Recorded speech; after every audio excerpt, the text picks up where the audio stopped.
बिस्मिल्लाहिर्रहमानिर्रहीम। अस्सलाम वालेकुम। ओमान मस्कत रूही बस स्टॉप के बिल्कुल साथ ऑफिस है मेरा, अपने ऑफिस में मौजूद हूँ। आज हम बात करेंगे मिडल ईस्ट से।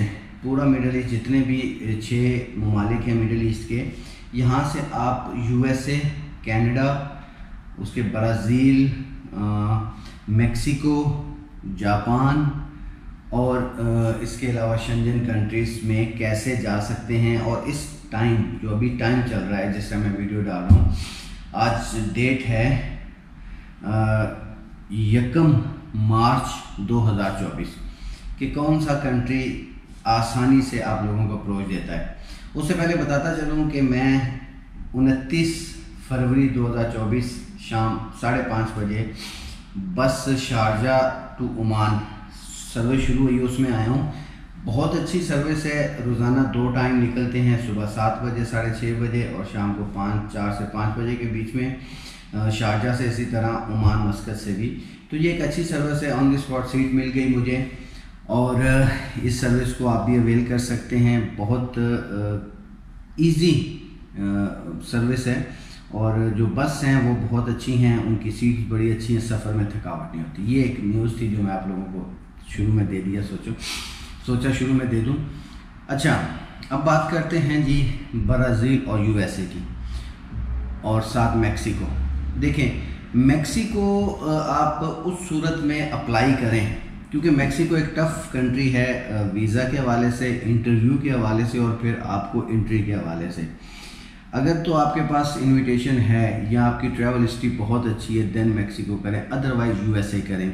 यूएसए की लास्ट जो फरवरी की रिपोर्ट है, 1 फरवरी से लेके 29 फरवरी तक तकरीबन 9,800 से ज़ायद पाकिस्तानी पासपोर्ट के ऊपर B1 B2 कैटेगरी का वीज़ा इशू किया गया है और ये एक रिकॉर्ड फिगर है मिडल ईस्ट से। आप ओमान से हैं, आप यूएई से हैं, आप कतर से हैं, बहरीन से हैं, कुवैत से हैं, सऊदी अरेबिया से हैं। इन तमाम कंट्रीज़ में होते हुए आप अप्लाई कर सकते हैं यूएसए। चंद एक सवालात की बिना पर आपको वीज़ा मिल जाता है। ना वो बैंक स्टेटमेंट पूछते हैं, ना वो ट्रैवल हिस्ट्री पूछते हैं। होनी चाहिए डेफिनेट, आपके पास प्रूफ ऑफ फंड तो होने चाहिए, लेकिन उस बिना पे आपको रिफ्यूज़ नहीं करते। आपका इंटरव्यू करते हैं, आपके इंटरव्यू के दौरान आपकी जो कम्युनिकेशन स्किल्स हैं उसके ऊपर वो नज़र रखते हैं कि आप कितने कॉन्फिडेंस हैं। और जो आपने अपनी फ़ाइल में डाला होता है कि कहाँ जाना है, कितने दिन का स्टे है, टूर प्लान वगैरह, रिटर्न टिकट और होटल बुकिंग, सब कुछ उसी हवाले से आपसे सवालात पूछे जाते हैं। उसके बाद बात करते हैं कनाडा की।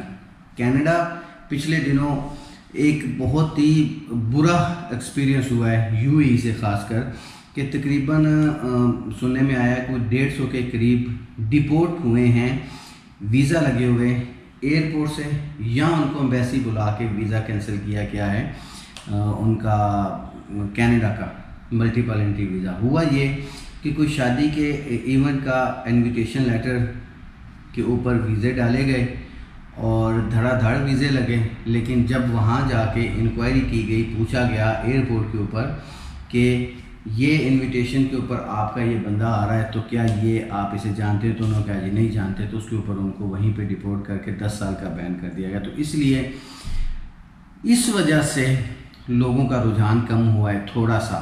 सोशल मीडिया के ऊपर जो चीज़ चलती है बस वही बिकती है, हालांकि लोग सोचते समझते कम है और जो चीज़ सोशल मीडिया पे देखते हैं धड़ाधड़ करते हैं। वीज़ा रेशो में कोई प्रॉब्लम नहीं आई। अगर आपके कनाडा के लिए डॉक्यूमेंट सारे पूरे हैं, फ़ाइल बहुत अच्छी बनाई गई है, तो आप वीज़ा विन कर सकते हैं कनाडा का। आपके पास ट्रैवल हिस्ट्री नहीं है, नो प्रॉब्लम। आपको fund, proof of fund show करने होते हैं जो ट्रैवलिंग के लिए होते हैं। बाकी आपका visa copy, passport copy, ID copy, बाकी और बहुत सारे डॉक्यूमेंट्स होते हैं जो आपके वीज़े को मजबूत करते हैं। जब एक फ़ाइल तैयार हो रही होती है, अब तो जो कनाडा की वेबसाइट है उसके ऊपर 1-2 चीज़ें और शामिल कर दी गई हैं फ़ाइल बनाते हुए। तो लिहाजा जब भी कनाडा की फ़ाइल बनाएं, बड़े ख्याल से, बड़े ध्यान से बनाएं। आपकी एक गलती आपका वीज़ा रिफ्यूज़ करवा सकती है। तो कनाडा की वीज़ा रेशो ठीक है, बुरी नहीं है। शेंजन की बात करें तो शेंजन आपको वीज़ा देता है। ट्रैवल हिस्ट्री थोड़ी सी होनी चाहिए, थोड़ी सी बैंक स्टेटमेंट होनी चाहिए, बैंक स्टेटमेंट शेंजन के लिए इतनी होनी चाहिए कि आपका जो 10 से 12 दिन का 15 दिन का जो भी टूर प्लान है, आपका वो एंडिंग बैलेंस उसको कवर करता हो। आपकी रिटर्न टिकट उससे निकल सकती हो, आपकी होटलिंग वहाँ से निकल सकती हो, आपका खाना पीना रहायश वहाँ से निकल सकता हो। इतनी आपकी एंडिंग बैलेंस होना चाहिए लास्ट 3 to 4 मंथ, तो आप अप्लाई कर सकते हैं। बहुत सारी कंट्रीज़ हैं जिनकी आपको अपॉइंटमेंट भी जल्दी मिल रही है, और बहुत सारे ममालिक हैं जैसे ओमान हो गया, कतर हो गया, बहरीन, यहाँ से तो अपॉइंटमेंट बहुत जल्दी मिल जाती है। यूएई से थोड़ा सा लेट हो रहा है, अदरवाइज़ इन कंट्री से अपॉइंटमेंट मिल जाती है। फिर बात करते हैं यूएसए की। तो यूएसए फिर बताता चलूँ वीज़े दे रहा है, इंटरव्यू बेस है। शुरू में भी मैंने बताया था, अभी भी बता रहा हूँ कि यूएसए को तरजीह दें। क्रिकेट टूर्नामेंट हो रहा है, उसका भरपूर फ़ायदा उठाएं। ये टाइम निकल गया तो दोबारा वापस नहीं आने वाला, ना दोबारा कहाँ पे क्रिकेट टूर्नामेंट होना है और ना इतने ज़्यादा तादाद में आपको वीज़े मिलने हैं। तो अपॉइंटमेंट भी अगर आप यूएई में जल्दी अपॉइंटमेंट चाहिए तो वो भी लेके देंगे। बाकी कतर में या सऊदी अरेबिया या ओमान में रूही में ऑफिस भी है, और दुबई सलाहुद्दीन मेट्रो स्टेशन के पास ऑफिस है, और इंशाअल्लाह ताला आपको अच्छी सर्विस मिल सकती है। बाकी मज़ीद मैं रोज़ाना की बुनियाद पे आप लोगों को जो भी अपडेट्स होती रहेंगी देता रहूँगा। कॉन्टैक्ट नंबर आपको नीचे दोनों नज़र आ रहे हैं, ओमान का भी और यूएई का भी। डिस्क्रिप्शन में दोनों ऑफिस की लोकेशंस आपको मिल जाएंगी। वीडियो को शेयर कर दीजिएगा। कुछ पूछना चाहते हो तो व्हाट्सएप करें, कॉल करें, इंशाल्लाह हमारी खिदमत आपके लिए हाज़िर है। अपना ख्याल रखिएगा, मिलते हैं अगली वीडियो में। अल्लाह हाफ़िज़।